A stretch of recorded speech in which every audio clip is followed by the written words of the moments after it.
अस्सलाम वालेकुम। Welcome to education for all learning academy. आज का जो हमारा टॉपिक है वो है ह्यूमन डाइजेस्टिव सिस्टम। स्टार्ट हम करेंगे डाइजेशन एंड एब्जॉर्प्शन से। तो डाइजेशन एक प्रोसेस है जिसमें कॉम्प्लेक्स फूड कन्वर्ट होते हैं इनटू सिंपलर एब्जॉर्बल फॉर्म में, उसको हम कहते हैं डाइजेशन। मतलब जो हम खाना खाते हैं वो ब्रेकअप होता है, पहले तो हम मेस्टिकेट करते हैं दांतों से, फिर अंदर जाके एंजाइम वगैरह अटैक करते हैं, वो इतने सिंपलर फॉर्म में ब्रेकअप हो जाते हैं और फिर बाद में वो ब्लड में शुगर की शक्ल में वो एब्जॉर्ब हो जाते हैं, उसको हम कहते हैं digestion.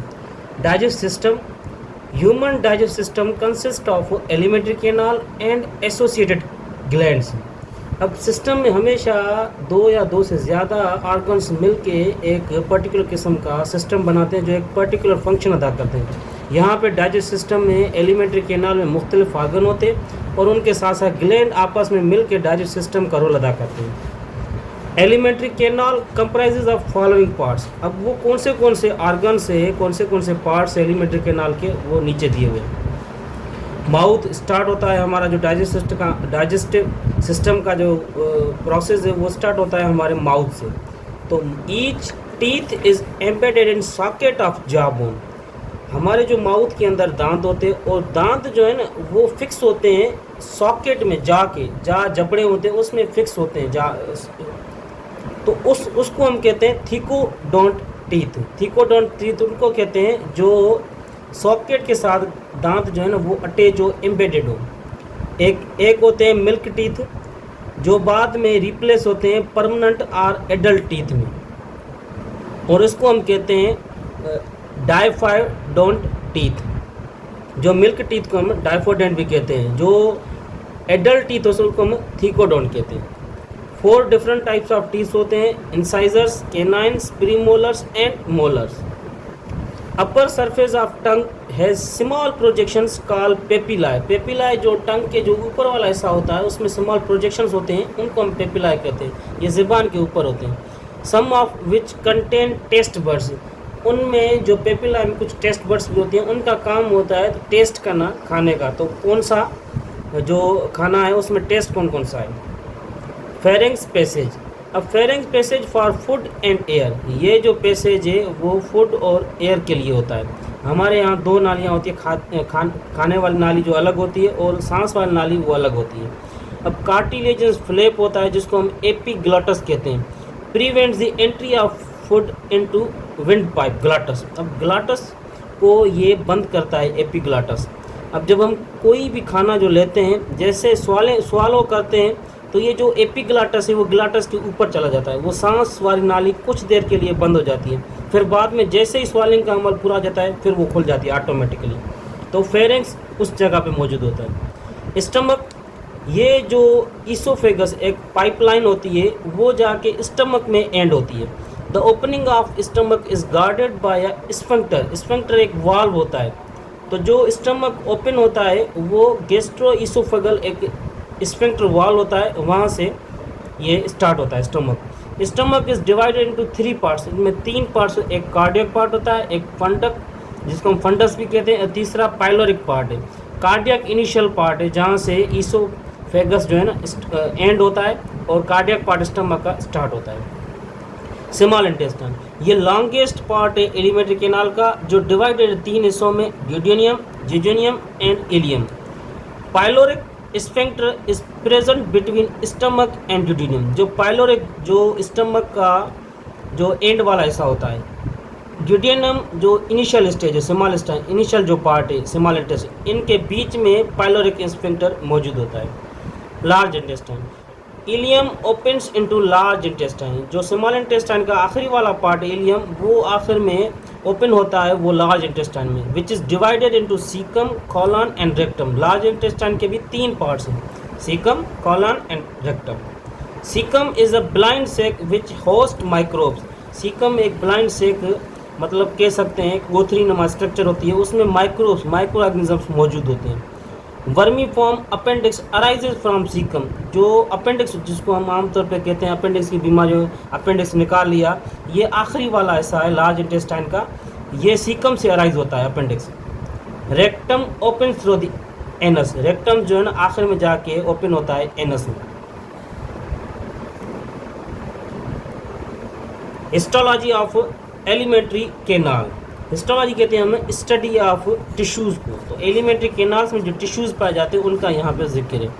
The wall of alimentary canal from oesophagus to rectum consist of 4 layers. जो ईसोफेगस से लेके रेक्टम तक जो एलिमेंट्री केनाल की वॉल है वो 4 लेयर्स की बनी होती है। एक सीरोसा लेयर, दूसरी मस्कुलस लेयर, तीसरी सब म्यूकोसा और चौथी जो डी है वो है म्यूकोसा। अब जो ये अलग से है डाइजेस्टिव ग्लैंड। अब हमने एलिमेंट्री केनाल का जिक्र किया। अब एक्सेसरी जो ग्लैंड है डाइजेस्टिव ग्लैंड है उसमें सलाइवरी ग्लैंड है, लेवर है और पेनक्रियाज है। ये तीनों एक्सेसरी ग्लैंड है, ये भी डाइजेस्ट सिस्टम में रोल अदा करते हैं। तो स्टार्ट करते हैं सलाइवरी ग्लैंड से। Secrete their release in oral cavity. ये माउथ में अपनी सीक्रेशन रिलीज करती हैं। In human beings salivary glands are 3 pairs. Human beings में 3 पेयर्स के सलाइवरी ग्लैंड्स होते हैं। एक पेरोटिड, दूसरा सबलिंगुअल एंड तीसरा सब मैंडिबुलर। ये तीनों सलाइवरी ग्लैंड्स है, ये सलाइवा सीक्रेट करते हैं। लिवर, ये लार्जेस्ट एंडोक्राइन ग्लैंड है ह्यूमन में और ये जो है ना एब्डोमेन में पाया जाता है और इसमें हेपाटिक लोब्स होते हैं जो कवर्ड होते हैं ग्लीसो एस्प्यूल और structural function unit of liver made up of hepatic cells. जो लिवर है वो हेपाटिक सेल्स का बना हुआ होता है। इनकी जो सीक्रेशन है वो स्टोर होती है गाल ब्लैडर में। लिवर जो सीक्रेट करते हैं वो गाल ब्लैडर में इनकी सीक्रेशन स्टोर होती है। Bile duct and pancreatic duct open together in duodenum. Bile duct और पेनक्रियाटिक ये दोनों साथ में ओपन खुलती हैं ड्यूडेनम में। By common duct guarded by sphincter of OD. ये दोनों ही एक कॉमन डक्ट से ओपन होती है ड्यूडेनम में, जिसको हम स्फिंक्टर ऑफ ओडी भी कहते हैं। Pancreas consist of exocrine and endocrine portion. Pancreas में दोनों ही पोर्शन होते हैं, एक्सोक्राइन भी होते हैं, एंडोक्राइन पोर्शन भी होते हैं। एक्सोक्राइन हम उनको कहते हैं जो डक्ट जो है ना डक्ट के थ्रू अपनी सीक्रेशन करे। जहाँ पे अब पेनक्रियाटिक जूसेस है जो डाइजेस्टिव में रोल अदा करते हैं, वहाँ पे पेनक्रियाज का रोल एक्सोक्राइन होता है।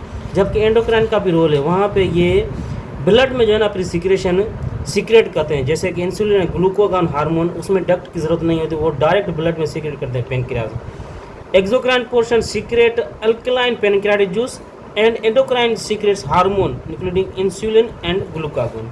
ये दोनों शुगर की लेवल को मेंटेन करने में अहम किरदार अदा करते हैं ब्लड में।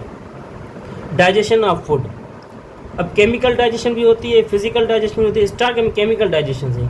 Chemical digestion of food start in oral cavity by the action of enzyme salivary amylase and lysozyme. अब अमाइलेज सलाइवरी एंजाइम और लाइसोजाइम एंजाइम ये दोनों फूड पे अटैक करते हैं और लाइसोजाइम तो एंटी बैक्टीरियल है, बैक्टीरिया को किल करते हैं। तो यहाँ पर ही माउथ में ही केमिकल डाइजेशन स्टार्ट हो जाती है अमाइलेज और लाइसोजाइम एंजाइम की मदद से। Mucosa of stomach have gastric glands. जो स्टमक है उनमें गैस्ट्रिक ग्लैंड पाए जाते हैं जो 3 टाइप के सेल बने होते हैं, 3 टाइप्स के सेल्स के बने होते हैं।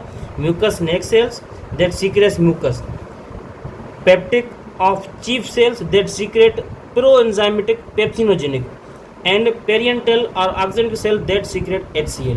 अब ये तीनों ही जो पोर्शन है जो सेल के हैं ये मुख्तलिफ किस्म के सीक्रेशन सीक्रेट करते हैं। म्यूकस जो नेक सेल हैं वो म्यूकस सीक्रेट करते हैं। पेप्टिक ऑफ चीफ सेल वो सीक्रेट करते हैं प्रोएंजाइम जो इनएक्टिव फॉर्म में होता है जिसको हम पेप्सिनोजन कहते हैं, और जो पेरियटल और जिसको हम ऑक्सीजेंटिक सेल कहते हैं वो HCl सीक्रेट करते हैं। HCl इनएक्टिव एंजाइम पेप्सिनोजन को एक्टिव करता है पेप्सिन में, और ये पेप्सिन प्रोटीन को डाइजेस्ट करता है जिसको हम पेप्टोपेप्सिन भी कहते हैं। Mucus and bicarbonate present in gastric juice play important role in duplication and protecting inner wall of stomach from the action of HCl। ये जो म्यूकस है जो गैस्ट्रिक जूस सीक्रेट करते हैं HCl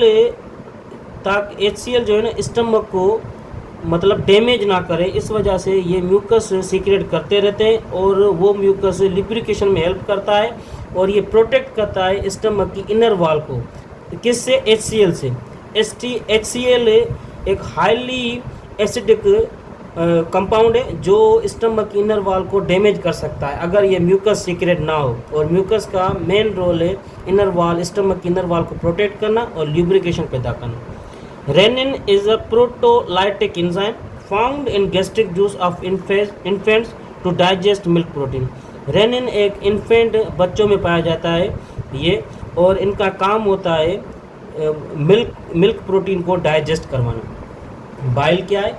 bile pancreatic juice and intestinal juice are released in small intestine. जो pancreatic juice है और जो इंटेस्टाइनल जूस है वो स्मॉल इंटेस्टाइन में रिलीज होते हैं। Pancreatic juice contains inactive trypsinogen.